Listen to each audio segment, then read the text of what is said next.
Hey everyone, welcome back to my channel. And for those of you who've been here for the first time, welcome. My name is Hailey, and this is the go-to place for practical financial advice. Because remember, better credit means a better life. Today, we're going to dive into the hot topic of bankruptcy.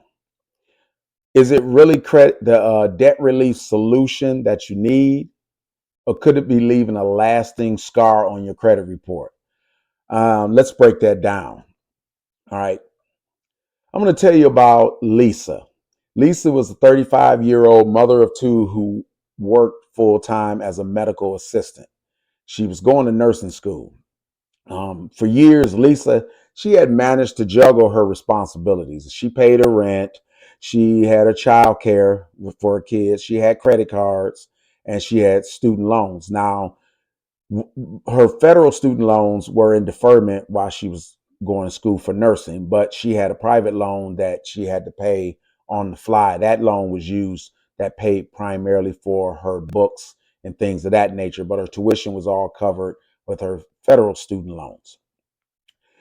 Now, she had a series of setbacks between some medical bills that she had because she had one child that had some acute medical needs that need constant attention. And then she also had a breakdown on her car. She has an older car, and so she had an unexpected transmission repair that she had to deal with. So that she used her credit cards in part to pay for the repairs, and it resulted in basically her cards being maxed out. Her credit card debt was pretty bad. It had kind of spiraled out of control, and she knew it. She tried to keep pace with her minimum payments, and she managed to have a pretty good job of that. Now, every month, between interest, the collection, interest and all of that, she started getting a little bit behind, and so she started getting some not collection calls, but she had, loss mitigations type people who are saying, "Hey, you're past due. Can we make arrangements to bring you up to speed?" Between that and finishing out her nursing, it just got to be a little bit too much with the daily calls, and the stress of all that. After finishing her nursing school, she graduated, she got a new position as a nurse at the local hospital. Okay. So and after taking that position, her salary basically increased by about threefold from the medical assisting job. So she managed to get a good position. She's in a specialty that allowed her to really get a good opportunity. So her salary, she told me, was a little bit less than triple what her old salary was as a medical assistant. However, with all the credit cards being maxed out, and you making the minimum payments and some of the other medical bills that weren't covered because her insurance with her medical assistant job, the insurance wasn't the greatest. So she did incur some expenses, medical outside of what the coverage covered. And so she contacted me. We sat and we went over her credit. And her future plan is, like most people, she wanna buy a house for her kids, so she wants to do that. And she know that right now she's happy that she's got this new income that she'll be able to that'll help her qualify for the kind of house she wants. But she knows that the credit is an issue because of what's been going on. So she asked me, we're sitting at her kitchen table, we're going over the credit, and she was talking about this, and she was like, "Well, wow, to get my credit back where I want," I said we would need to resolve all of these issues here and do that and do some credit maintenance, if you will, and then some credit building to get her credit cleaned up and get and even and more so get her credit score where she needs to be, so where she will not only qualify, but she'll at least and also get a good rate on her loan. And so she says to me, should I just file for bankruptcy and start over? Good question. And so now picture this. I'm going to answer that question in a moment. So now picture this. You're drowning in a sea of bills. Every time the phone rings, your heart skips a beat. You're worried about another debt collector calling. You ignore the call, it goes to voicemail. Now, you may not have collection accounts, but your balances are getting higher and higher. You've tried cutting expenses, working extra hours, but no matter what you do, the numbers don't add up. Your balances don't seem to come down. The minimum payments don't really reduce your balance. Numbers aren't adding up. You say it would be nice if you could just start over, right? And then you may ask yourself, should I just file bankruptcy and start over? First, let's talk about bankruptcy and what exactly does that mean? I know people know what it means. They say file bankruptcy, file bankruptcy, file bankruptcy.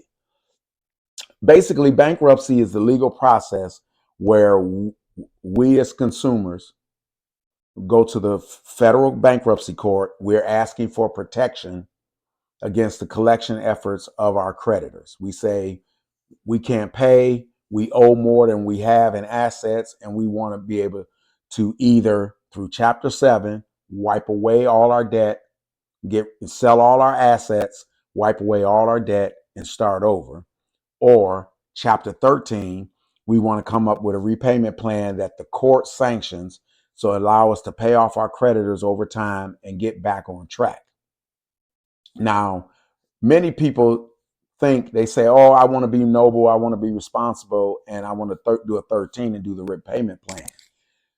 The challenge with the repayment plan under Chapter 13 is the payments can be rigorous. It can take 3 to 5 years to get things paid off, and that. Whereas Chapter 7 is usually pretty quick, 3 to 4 months to go through the courts and be settled, and all your debts that you include, because you have an option of what you choose to include, get included and wiped away.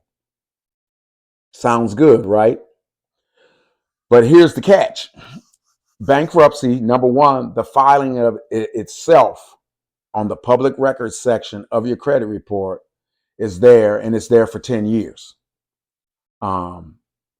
It's basically there for 10 years from the date of discharge. That'll show that you filed bankruptcy at one time. And so the question that people always ask is, if I file bankruptcy, does that automatically ruin my credit? Filing bankruptcy in and of itself does impact your credit in the public records section. However, it goes deeper than that. An unrealized thing with when you file bankruptcy, whether it's 7 or 13, is that it negatively impacts your credit. Everybody knows that, but nobody really understands why. I'm going to explain why. The biggest reason why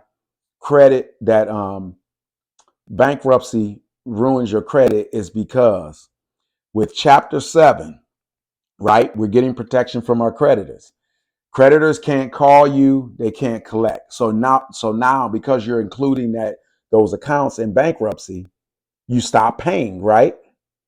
Well, that's fine. The creditors can't call you and ask you for their money, but there's nothing that stops them from reporting on your credit what's actually happening. And what is actually happening?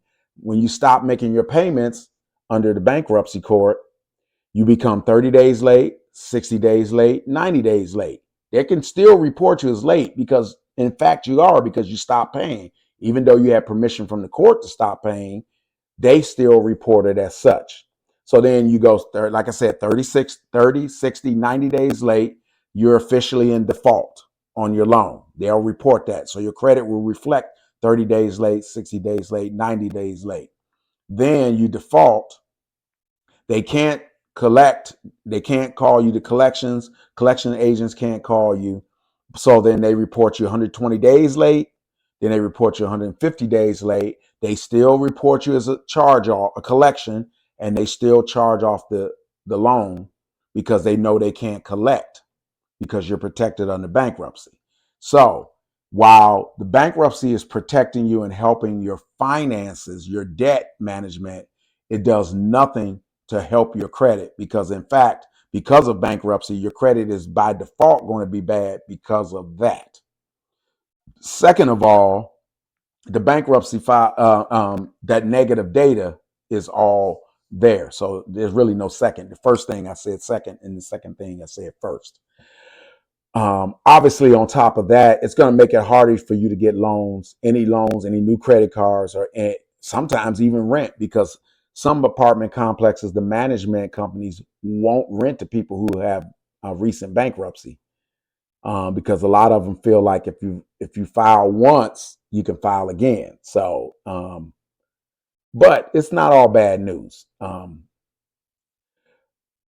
Here's why bankruptcy might be the right choice for you, even though it's going to have a negative impact on your credit.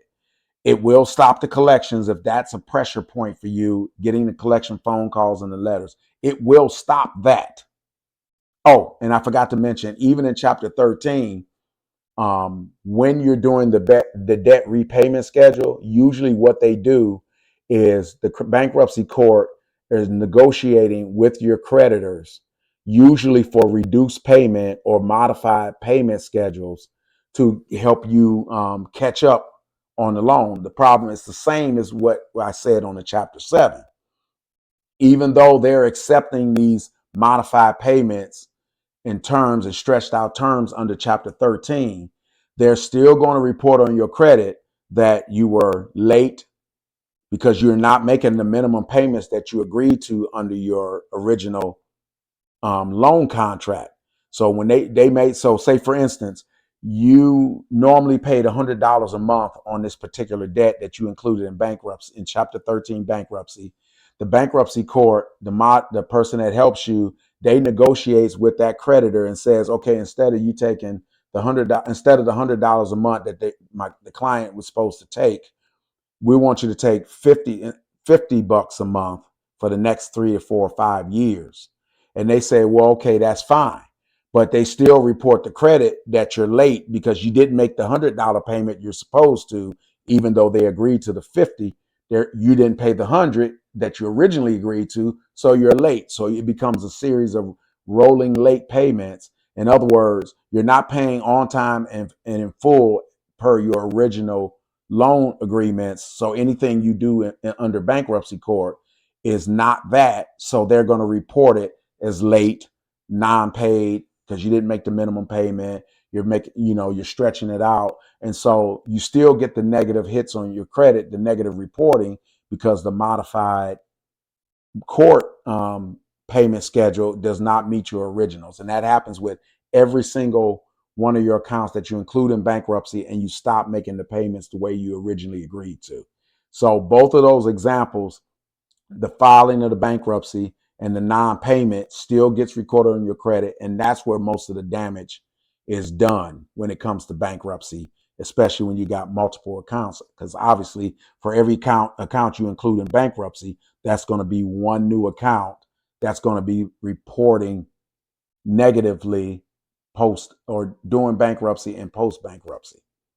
But like I was going to say, bankruptcy could still make sense, because you'll take the negative hits on the credit if you're already bottomed out anyway. In other words, if you file bankruptcy after you've already gone 30, 60, 90 days collection and so forth, the damage is already done. So if you're already rock bottom, you're already charged off on everything, bankruptcy could still do it. But if they charging it off, it almost doesn't make sense to do it after the fact, other than to stop them from selling it off to collections. So because if you file bankruptcy and you include those debts, no matter who the creditor sells it to, they can't collect either, and they can't report on credit. Or when they could still report on credit, so that's always an issue. So the long and the short of it is, bankruptcy is for debt relief. It doesn't do anything. Bankruptcy would not save your credit. It would not help your credit. It will only damage your credit. But bankruptcy still might make sense for you if your main goal is to stop the collections. Like I was going to say before, you want a fresh start and you say you're willing to start from the bottom with your credit. It's a longer climb back up depending on where you're at. But I mean, it is a stepping stone to rebuilding your financial life.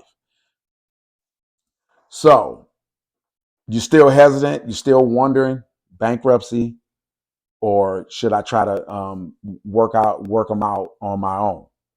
There are alternatives. I mean, obviously, you can do debt consolidation, depending on where your credit is currently. If it's still good enough to where you can go out and get a debt consolidation loan, take that loan, pay off all the bad debts that you got and get them back straight. And then the new loan that you're paying is now a new account that can you pay on time and in full like you're supposed to. It'll be a new credit account for you to help start rebuilding your credit file. So you have that option. Negotiating with the creditors outside of bankruptcy, you could just reach out to them individually and make payment arrangements there, and try to negotiate that way. And things like making sure that as you negotiate, as you pay these modified payments, they don't start to report anything, they don't continue to report anything negative or start to report anything positive, under whatever the terms that you can get them to agree to. Or you could still always go out and consult with someone like me in credit restoration, which part of my service and our service is that negotiation with the creditors as well. Or you can try to do that on your own. All of those will help you avoid bankruptcy and will help work on your credit at the same time you're working on the debt. So, you can work to restore your credit health and at the same time deal with the debt. But these are usually ones where we're either negotiating a discounted settlement, or we're working to pay the debts in full, pay what you owe, Pookie, so to speak. And so bankruptcy will help you to avoid the debt. In other words, you won't have to pay anybody. You'll save money there, minus what it costs to file bankruptcy. But again, you're saving money, but you're torching your credit. Now, if your credit is already torched, then that's where it might make sense. So Lisa asked, should I file bankruptcy? I advised her not to file bankruptcy. She didn't. We worked it out, and she managed to get all of her debts cleared up.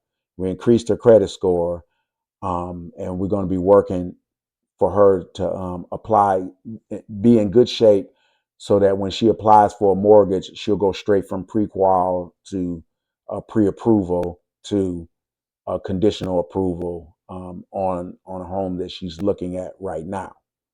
Now, should you file bankruptcy? That's a good question. We'd have to look at that. So the long and short is, if you're considering filing bankruptcy, it's important to weigh the pros and cons with each one carefully, whether you do file bankruptcy or not, if you do file bankruptcy, whether you do 7 or 13. If you don't file bankruptcy, what is the best course for dealing with the debt? Through consolidation, loan, through negotiation with creditors on your own, or with a credit professional. Speak with somebody, speak with a financial advisor, and get a professional viewpoint on it. Speak with a bankruptcy attorney as far as the bankruptcy part goes. I am not an attorney.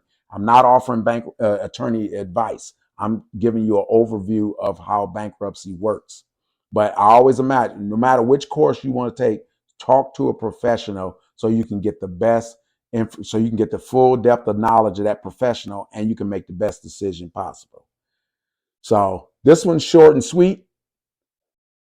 I hope you found it valuable. I ask that you comment in the comments below. Tell me if you want to see more of this. You want to see longer videos, shorter videos. Help me create the best videos I can. Tell me about any questions you guys might have. I can create a video on that topic. And most of all, if you like it, please like, subscribe, It doesn't cost anything to subscribe. You'll get notifications every time I post a video, which is going to be just about every day, I promise. But I want to be able to, I'm trying to cover all the things from the questions I get from my clients. But if you're not a client of mine and you got questions, I want to hear your questions too, so I can give you answers to them. So please like, comment, and subscribe to the channel so I can keep continuing to create videos that will help you guys out in the masses, because I'm here to help you. So God bless, and you guys have a good new year. Thank you.